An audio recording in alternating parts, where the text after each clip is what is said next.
Let's bring in our Hall of Famer, David Aldridge, who's got to be having his head spinning. DA, I believe at midnight Eastern, it's free agency season, but so far we've seen blockbuster after blockbuster in basically 1 week's time. Jimmy Butler, Chris Paul, Paul George. Yeah, and this one, the other two you knew were possible. I mean, Jimmy Butler, they knew he was going to get traded. You suspected that that Chris Paul, if he didn't get traded, would leave, the Clippers. It's not that Paul George got traded.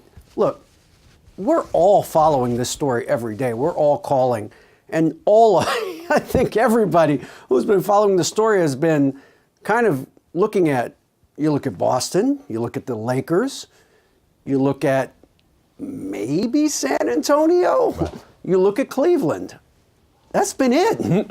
Nobody said OKC. Okay, nobody had OKC on the radar. Nobody. I'll tell you this, Jared. This afternoon, somebody told me very strongly that they had heard that OKC was talking to and was getting close to sending Enes Kanter to Sacramento.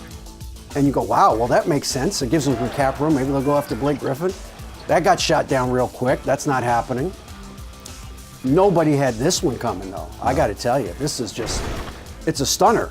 And it's a stunner because no disrespect to Victor Oladipo and Sabonis, who are two good young players. But when you hear multiple first-round draft picks, I got to have all-star caliber players coming back in a trader. I got to have young star players coming back. This is not what you expected would be dealt for Paul George. So we knew this weekend was going to be pressure-packed for Danny Ainge no matter what. Let's now throw Magic Johnson in there, who felt like he was going to get Paul George no matter what at the end of the year. Now OKC has the ability to give that fifth year, that extra $40 million that Magic won't be able to offer if he enjoys playing with Russell Westbrook. Right. There are two tradition-rich franchises that right now are in panic mode or trying to figure out what their next move is because their plans have severely changed.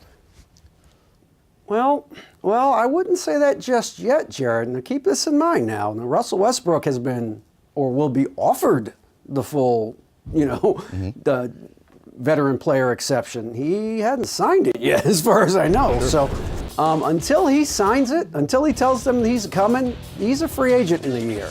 Same as Paul George.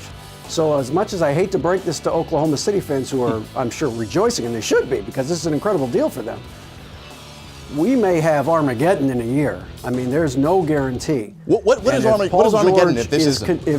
If this isn't Armageddon, what is? Well, I mean for Oklahoma City. Right. Now keep again, if Paul George has told everybody he wants to play with the Lakers, I don't know of a single free agent that.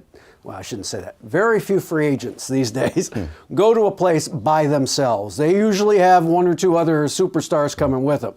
And if, the potential is there, you've got to, until Russell Westbrook agrees to this extension, the potential will be there that they can both go to LA next summer. You have to keep, that is a possibility. I'm not saying that's going to happen.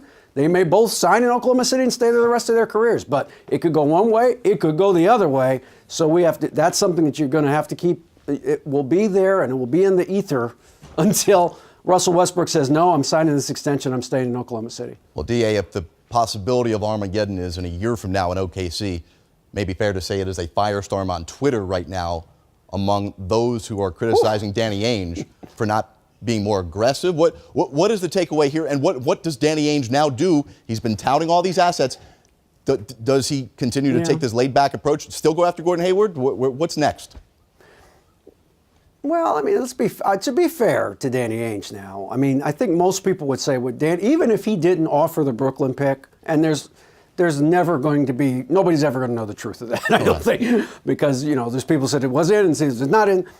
But even if he didn't offer it, he offered 2 first-round picks and 2 players. Now, I think most people who don't have a dog in this hunt would say that's a better offer than what Indiana took for Paul George tonight. So I think he made a better offer. They didn't take it. Now, I'm guessing, because I'm talking to you right now and not on the phone with people, I'm guessing Indiana said, hey, we have a chance to get this guy out of the East, let's do it. I think that was a primary motivation for this team.